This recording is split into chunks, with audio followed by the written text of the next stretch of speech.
Selamat pagi, halo semua sobat sehat RSUD Dr. Sujono Magelang. Berjumpa lagi dengan saya Dr. Nadia di acara BBS Bincang-Bincang Sehat Dr. Sujono Magelang. Pada hari ini saya sudah ditemani oleh narasumber kita yang sangat kompeten di bidangnya. Ya, silakan untuk Dr. Aditya, spesialis bedah saraf. Selamat pagi dok. Baik, selamat pagi semuanya. Selamat pagi Dr. Nadia. Ya, selamat pagi dok. Nah, hari ini dok mungkin kita akan bincang-bincang nih dok terkait dengan Hari Kesadaran Otak Sedunia ya dok. Untuk sebelumnya, apa sih dok sebenarnya Hari Kesadaran Otak Sedunia itu? Nah, ini memang menarik ya. Mungkin nggak banyak yang tahu Hari Kesadaran Otak itu apa sih. Karena ya terus terang ini juga sesuatu yang baru. Jadi sebenarnya bukan hari, tapi minggu. Jadi Minggu Kesadaran Otak itu biasanya memang jatuh di minggu kedua atau minggu ketiga bulan Maret.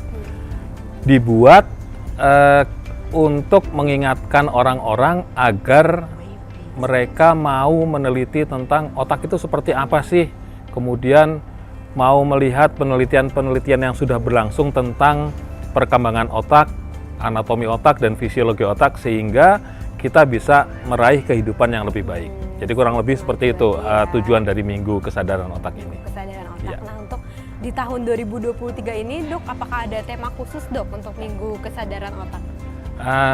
Tema khusus sebenarnya nggak ada, cuman untuk acara bincang sehat kita, saya mau mengaitkan antara otak dengan yang akan kita hadapi. Jadi umat muslim masuk bulan Ramadan ya, jadi kita akan puasa.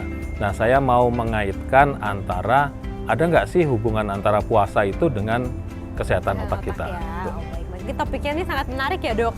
Kita akan menyambut bulan Ramadan dan berpuasa ya. Sebenarnya bagaimana sih kaitan antara puasa dengan kesehatan otak ya? Mungkin bisa kita bahas nih dok. Nah itu, jadi selama ini kan kalau kita berpikir orang puasa, yang paling jelas ya, yang kelihatan dengan puasa dia mengurangi makan, berat badan turun. Kurus ya dok? Nah, kurus, jadi diet, terus habis itu gula darah juga turun, ya kolesterol turun, darah tinggi turun gitu ya. Itu yang logika-logika yang sudah berlangsung selama ini. Nah, ternyata dari penelitian tuh puasa nggak sesederhana itu manfaatnya. Dia punya hubungan yang langsung dengan otak. Jadi banyak sekali manfaat dari puasa yang ternyata bagus untuk menjaga kesehatan otak kita. Ya, itu satu. Yang kedua, yang sekarang lagi tren itu kita membicarakan tentang gut-brain axis. Jadi ada hubungan langsung, ada jalur khusus dari usus dengan otak, gitu.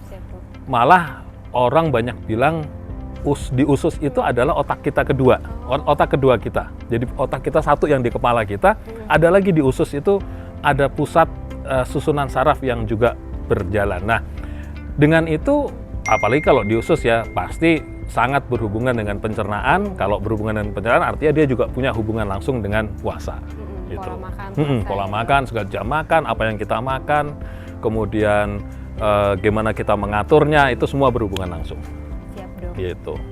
Jadi dari puasa itu secara langsung juga dari gut-brain axis itu tadi ya dok ya? Betul. Bisa mempengaruhi. Nah, manfaatnya apa nih dok kalau puasa dok? Ini satu ya yang jelas ya. Jadi puasa itu kan karena kita puasa otomatis kadar glukosa di darah kita menurun. Betul. Berarti badan kita mengalihkan sumber energi yang tadinya dari zat gula, dia mengambil dari lemak. Nah, dari lemak dipecah kemudian jadi keton. Artinya kita yang tadinya sumber energi utamanya dari glukosa, kita beralih menjadi keton. Nah, ternyata dengan beralih ke keton tersebut, itu banyak dikeluarkan zat-zat yang bermanfaat baik untuk sel saraf kita. Ya, jadi kalau di jurnal-jurnal itu ada yang disebut dengan BDNF. Jadi Brain Derived Neurotrophic Factor. Jadi zat-zat yang bisa satu melindungi fungsi otak, kemudian bisa meningkatkan plastisitas otak. Kita kan selama ini taunya kalau otak itu sudah rusak, ya rusak. Ya, itu permanen dan tidak bisa diapa-apain lagi. Nah, ternyata kita bisa nih menjaga otak kita tetap fleksibel, tetap plastis. Kalau ada cedera masih bisa sembuh sedikit gitu. Nah, itu dengan cara berpuasa. Kemudian juga dia juga bisa melindungi dari penyakit-penyakit degeneratif yang kita tahu selama ini. Jadi Alzheimer, pikun segala macam itu bisa kita perbaiki dengan berpuasa. Itu ternyata perkembangan yang sekarang trennya seperti itu. Bahkan penyakit-penyakit seperti epilepsi, kemudian multiple sclerosis itu juga bisa diperbaiki dengan puasa. Jadi banyak sekali ya dok manfaatnya ya di otak kita. Banyak. Nah, ngomong soal puasa, apakah memang ada puasa yang khusus begitu dok atau secara umum aja seperti itu? Ya, puasa ya karena ini banyak penelitian dari luar negeri, dari barat ya, tentunya sedikit berbeda bentuk puasanya ya. Mereka menyebutnya dengan intermittent fasting, tapi kan lamanya kurang lebih sama kok sama orang kita puasa di tanah air 12 jam segitu. Jadi tujuannya juga sama. Nah, terus ini satu lagi nih yang keren nih, tentang tadi brain gut access tadi. Jadi ternyata dengan kita mengatur pola makan kita bisa mengatur kehidupan mikroorganisme yang ada di usus. Harapannya adalah kita memperbanyak mikroorganisme yang baik, yang dia menghasilkan hormon-hormon atau zat-zat yang berfungsi bagus ke otak. Nah, jadi makanya kalau kita makan bagus, kita happy, itu memang benar-benar ada hubungannya gitu. Gitu.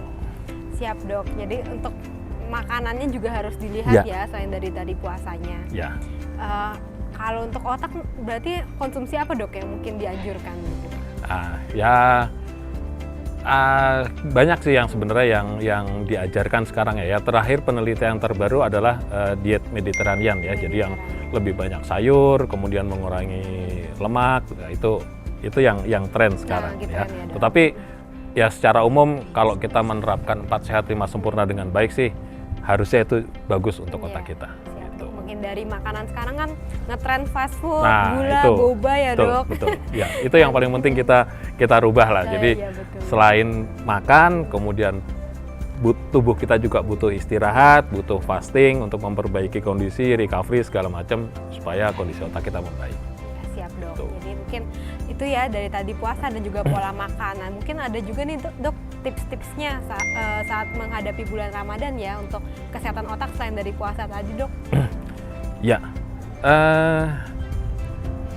gini, jadi yang sering ya karena kita di Indonesia mungkin mayoritas orang Islam, kita sudah berpuasa, mungkin banyak yang puasa dari lahir, tapi belum tahu manfaatnya, malah ngerasain kok saya kalau puasa malah lemes ya, malah capek, kalau mikir jadi pet-petan, nggak bisa mikir, maunya tidur terus, ngantuk. Nah, ini seninya, artinya puasa itu bukan kita berarti nggak makan sama sekali ya.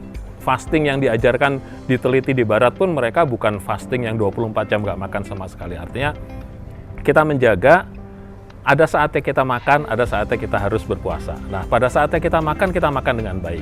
Ya, artinya tetap badan kita butuh asupan, otak kita butuh asupan. Ya, kita tahu otak kita adalah organ yang ukurannya nggak besar di badan, ya kecil, tetapi itu adalah organ yang paling rakus oksigen dengan glukosa. Artinya ya kita jangan lupa kita puasa, tetapi pada saat sahur atau berbukalah dengan yang baik.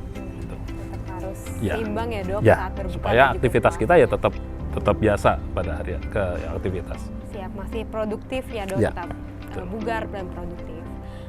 Mungkin ada lagi dok selain dari tadi yang sudah kita bahas nih, ternyata fakta-fakta yang menarik untuk bisa kita bincangkan hari ini dok. Fakta lain ya ternyata itu tadi, jadi selain kita melihat ke belakang ya, ini banyak sekali penyakit-penyakit yang ternyata yang tadinya kita mikir wah nggak ada obatnya nih kayak epilepsi gitu ya. Nah, mudah-mudahan dengan kita bisa mengatur hidup kita dengan baik, sel-sel itu bisa recover dengan baik, mudah-mudahan itu bisa teratasi bukan hanya dengan obat-obatan, tapi dengan perbaikan gaya hidup. Ya memang kita juga tidak bisa memungkiri bahwa penyakit yang ada sekarang ini kan juga kebanyakan karena gaya hidup kita yang salah ya. Dengan kita perbaiki harusnya juga bisa membaik. Iya, itu kurang lebih sih seperti itu. Ya, jadi mungkin puasa ini juga selain dari di bulan Ramadan juga bisa kita terapkan di seharian kita ya dok. Ya, siap.